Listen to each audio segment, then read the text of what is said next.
Ugh. Dude, he's running around now. You wound him up. Um, Dude,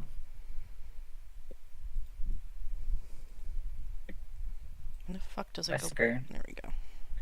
Wesker,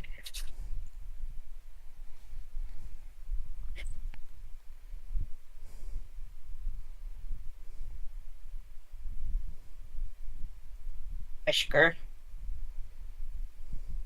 run, run around. He's Wait, let me, like, let me get your toy. it's like I don't give a fuck anymore. Got a little Ice cream. ice cream. Go. Alright, hold on. Let me close my window. I'm crawling in.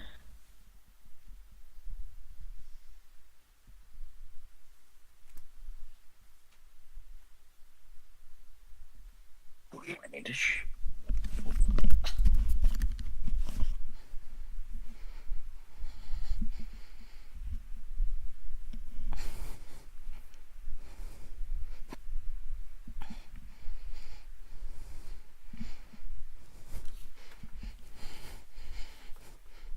Is that your dinner? What is that? mind your business, okay? Okay, Jesus. My hair is so long. What It the grows so fuck? fast. What the fuck? I know. I got it cut short, like, Not that long ago. yeah, like 5 months ago. 5 months ago? No. No, it wasn't that. Okay, Ah! tell me what happened last time. Tell me Yushi Huang's. Tell Um, me Yushi Huang's backstory, because that's what happened. no. Um,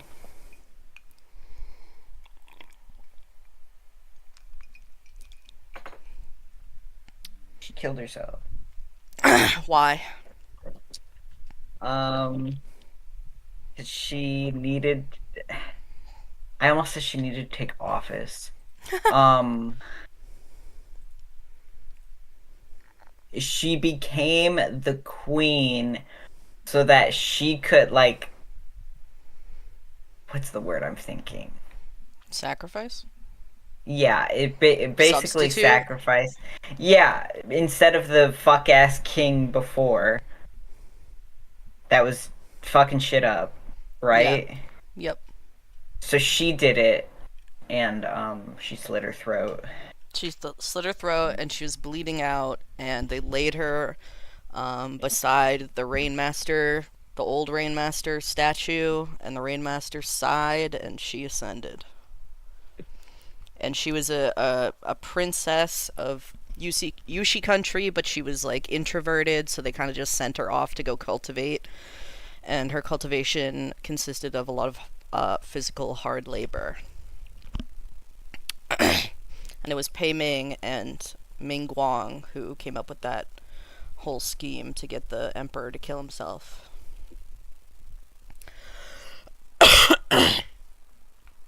And You then don't like these chips? um, after,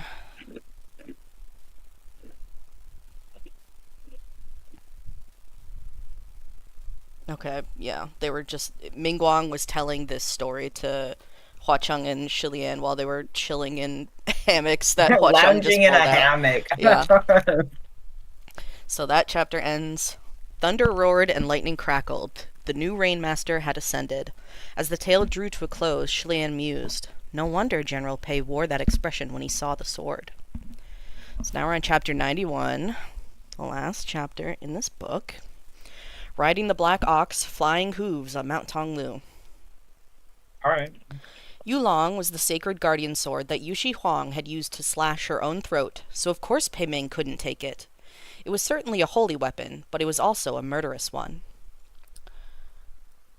Yushi Huang sure is generous. Otherwise, I'd almost suspect that she did that on purpose to scare him, or remind him, Rongguang said. I can't believe she'd actually bring out Yulong for him to use. You really think he'd dare? Shilian couldn't tolerate him anymore. Why must you always think so negatively? And he slapped on another talisman to seal Rongguang's mouth shut. It just so happened that at that moment Pei Ming called out to them from a distance. Your Highness, Crimson Rainsought Flower, are you two rested? Time to put the beds away. Let's get going. There wasn't much time to rest in the first place, and it had flown by while they chatted. Most of their group stayed behind while Shilian, Hua Cheng, and Pei Ming set off. The Rainmaster had a steed and offered to give them a ride to the foot of Mount Tonglu. Shilian thanked her with delight. The black ox shook and transformed, becoming 3 times bigger than his previous size. There was room for 6 people on his back. He lowered his front legs to the ground, laying his body low for the Rainmaster to mount him and ride at the very front. Pei Ming was next, but he left a large space between himself and the Rainmaster. Last came Shilian and Hua Cheng. After Shilian mounted, the black ox rose to his feet, now incredibly tall. Shilian brushed his hands against the smooth, shiny black coat with amazement. Lord Rainmaster's steed truly is magical. Sunlong, I think you might have mentioned it before, but how did he come to be? Stretching out its legs, the black ox began to run. The scenery on either side quickly disappeared behind them, and the ride was as amazingly steady as it was amazingly fast. Hua Cheng gently held onto Shilian's waist from behind, as if afraid he might fall. He was once the door knocker on one of the side gates at the Temple of Yulong, the royal cultivation hall of Yushi. There was a minor custom at the Temple of Yulong. Visitors would rub the golden beasts carved on the door knockers to give them human chi and accumulate good karma. When devotees visited, they usually rubbed the dragons, tigers, herons, and other such holy beasts. People typically didn't rub the ox, so the carving was rather deserted and lonely. While Yushi Huang cultivated at the Temple of Yulong, every time she passed by that door, while seeking water, she would rub the ox's head. It absorbed her chi, and when the Rainmaster ascended, the ox ascended with her. He was the only deputy she ever appointed. The black ox ran quickly, and Shilian leaned back slightly from the force. It was almost like he was sitting in Hua Cheng's embrace. He chuckled at the story. There certainly isn't anything Sun Long doesn't know. No tale or classic can trip you up. Hua Cheng chuckled as well. Is there anything else Gogo wants to know? If it's within my expertise, I'll tell you everything. Pei Ming sat in front of them. Since the Rainmaster wasn't talking, he didn't make conversation either, and instead listened in on them. Indeed, Lord Ghost King. Your Highness, why don't you ask about Crimson Rainsot's flower's background? See if he'll answer you. Shilian's smile immediately faltered. Inquiring after the background of a Ghost King was not very polite. In Shilian's opinion, that sort of personal information was no different than asking about the size of a man's manhood. He instantly changed the subject, worried that Hua Cheng might get upset. General Pei, he called out nonchalantly. What? Pei Ming asked. There are bumps up ahead. Watch out, Shilian cautioned. What? As soon as he spoke, the black ox carrying the 4 of them lowed a long cry, deep as a bell. Pei Ming went flying off his back and was completely dumbfounded. What the heck? Something like this had truly never been heard of nor seen before. Mistakes happened. If he fell off, then so be it. But how could only the person in the middle be thrown, and not the ones in the front and back? Was that even possible? The ox never paused in his step. Shilian looked back, his hollering trailing behind. Didn't I warn you to watch out for the bumps ahead, General Pei? Over the course of their journey, Pei Ming was flung off 7 or 8 times. Finally, the 4 riding the Rainmaster's guardian steed arrived at the foot of Mount Tonglu. Much This like fucking guy. So funny. Much like Mount Taisong, Mount Tonglu used to be a lush green mountain sitting at the heart of the royal capital, its scenery elegant and beautiful. At its foot was the majestic imperial city, the most prosperous in the kingdom. The city had once been buried deep underground, but it had probably resurfaced after many earthquakes and was now back above the earth. Shilian's eyes scanned their surroundings for a moment as he sat back on the ox. He was about to dismount when he saw Hua Cheng standing there, his hand outstretched towards him. Shilian's heart skipped a beat, and he gave him his hand before hopping down. There must be a holy temple here in the imperial city, right? There certainly is, Hua Cheng replied. Pei Ming had fallen many times during the ride, but he was very sturdy and didn't limp at all when he walked, as expected of a martial god. He even reached out to pat the ox's neck, failing to notice the ox baring his teeth at him dangerously. Oh my god. I'm guessing the tallest building in the city must either be the palace or the holy temple, he stated. No, Hua Cheng replied. The imperial city's Wuyang temple is on top of the mountain. He pointed. Halfway up the crimson mountain, there was a corner of a roof peeking out. The majority of the building was hidden in a misty red shadow. Why is the mountain red? Shilian wondered. He had barely finished his question before the ox roared and threw his head back. They'd already started walking away, but they looked back, startled. The ox was rolling on the ground, but the rainmaster never loosened her tight grip on the rope she used to lead him. "What's going on?" The ox let out a human scream. "Ah!" As soon as she heard this scream, the rainmaster pulled out Yulong and struck down towards the black ox. The blade flashed. Something black and furry was flung away and sent crashing into a wall on the street, standing it with a large, bloody splash. It was a corpse-eating rat. The scream hadn't been from the black ox, but from a corpse-eating rat that had climbed onto the ox and bitten him hard when no one was looking. Although the rat was on the brink of death, it still screamed and screamed. "Your Highness! Your Highness! Your Highness! Your Highness, save me! Save me! Save me!" Boom! Its shrill cries made Shilian seize up, and his head began to throb. Hua Chang swiftly pulled him to stand behind him and raised his hand. The corpse-eating rat was blown into a mist of blood, but the tiny eyes remained stuck to the wall and shimmered with madness. "Lord Rainmaster, I suggest you check over your steed," Hua Chang said. The Rainmaster was already combing through and turning over the ox's black hair. "It's just a scratch." However, more and more human voices rose in undulating whispers from all around. "Take me away! Take me away! I should have fled a long time ago. I can't get over it. We shouldn't have believed his nonsense. We faced a wrongful death. Gaga, Gaga, Your Highness." The last line was particularly clear. It was Hua Chung's voice. Only then did Shilian snap out of it. "I'm sorry." Hua Chung looked grave. "Did you understand what they were saying again?" Shilian nodded.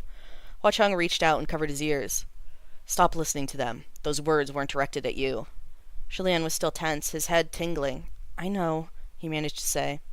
Thousands upon thousands of corpse-eating rats came swarming towards the four of them, pouring in like a black tide. This was the royal capital, and its population had been much denser than the previous city, which meant there were more dead and thus more abundant food for the rats. Their numbers were therefore quite large, and they were heavily surrounded. Pei Ming was getting serious. A thin sheen of protection aura had covered him. "You all leave first. I'll lure them away."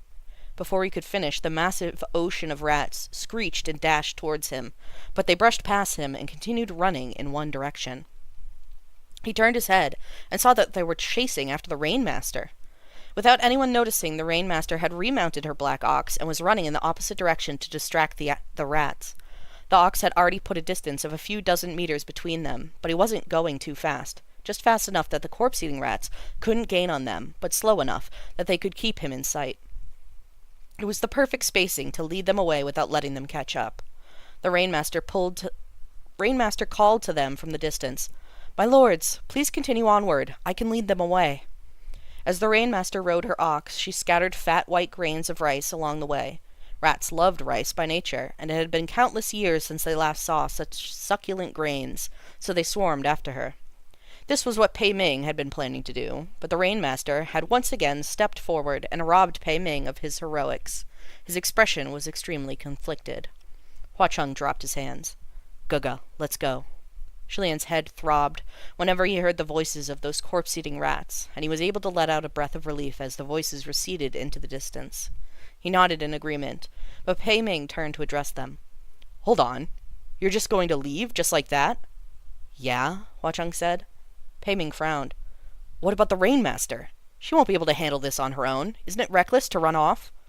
Shilian was perplexed. How come General Pei doesn't think the Rainmaster can take care of herself? Wasn't it obvious just now that Lord Rainmaster is more than capable?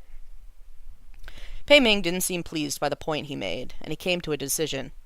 "I don't think so. There's a martial god here, so there's no reason to make a woman official do this sort of work. Your Highness, you two go on ahead. If I can catch up with you later, we'll meet at the Holy Temple." With that, he set off on a chase. Shilian called after him a few times until Hua Chung intervened.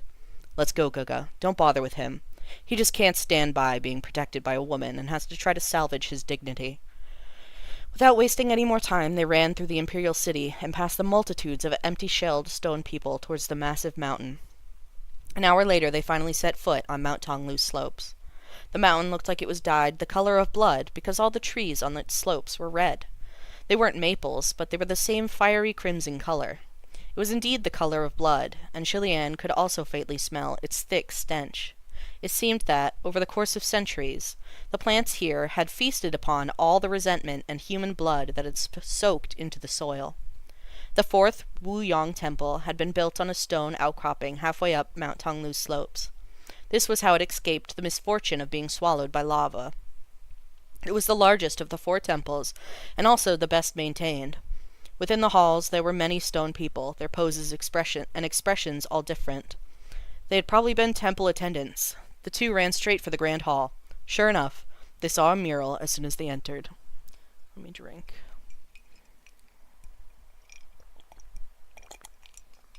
Pei Ming's such a freak. His misogyny strikes again. After only a Sal's single... gonna crucify him. Who? Sal's gonna crucify him. Yeah, Sal's gonna kill him. If Sal ever catches up. Yeah. After only a single glance, Hua Cheng said, "It seems someone got here before us." There was only one mural within the grand hall. While the other two walls themselves were intact, the murals on their surfaces had been slashed and destroyed. This was the first time something like this had happened, and Shilian was dumbfounded. Who could have done this? They didn't even know who had painted the murals, and now they had to deal with an additional mystery of a mural destroyer. Still, they were short on time, so they studied the mural that remained. From his first cursory glance, not even a close examination, the hair on Shilian's neck stood on end. What was this? This mural was completely different from those on the other three temples. There was only one person in the painting. The colors were dark, and the figure's lines and expressions were extremely twisted. The person's appearance couldn't be discerned at all. One could tell that it was a civilian in tattered clothing. That, in itself, was nothing.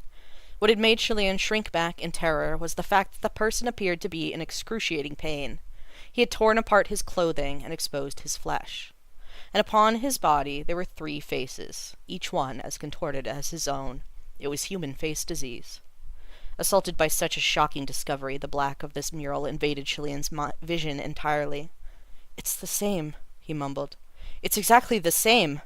The people of Wu Yong had also encountered the human face disease. Why were the experiences of the Crown Prince of Wu Yong, someone from over 2 millennia ago, so eerily similar to Shilian's own? Hua Cheng saw how quickly things were going downhill and steadied him. "Your Highness, stop looking at it for now." But the impact of that image was too great, and the trauma left in Shilian's heart by human face disease was too severe. He stared at it like someone possessed.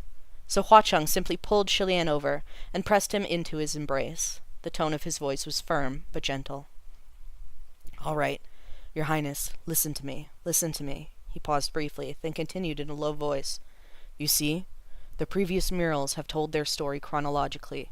There was cause and effect.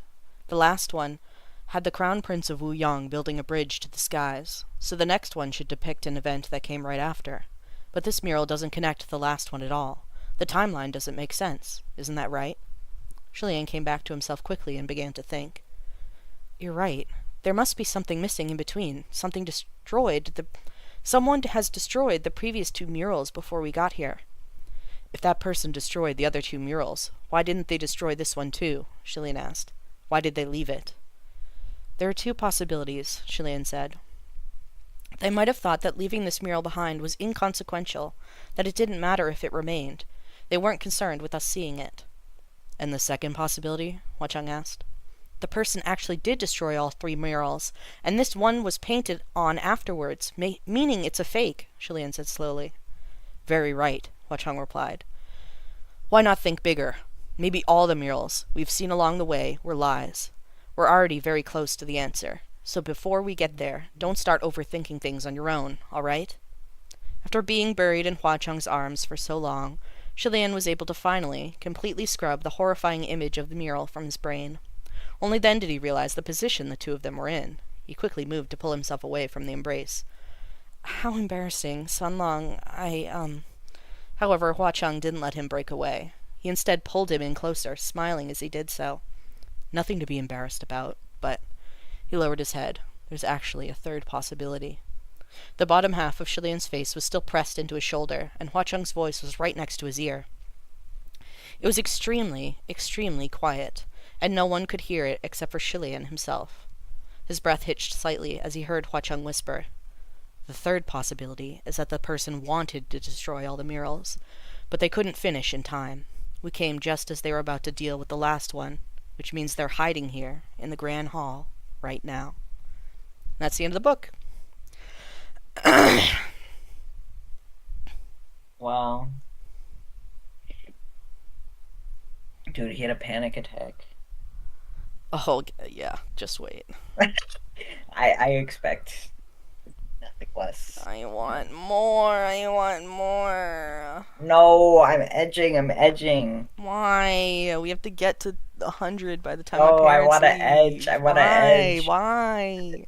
We will get to 100. We're not that far What? away. Have faith. We'll get to Okay, but 100. chapter 93 is really long. We will be fine. We have like 2 weeks. You hate me and you don't want to hang We're out gonna with me. grind. We're gonna grind. When? Not now. Not now. We Oh, will but grind. you'd like this chapter. You're gonna kill me. You're gonna kill me. Relax. Relax. Relax. Down.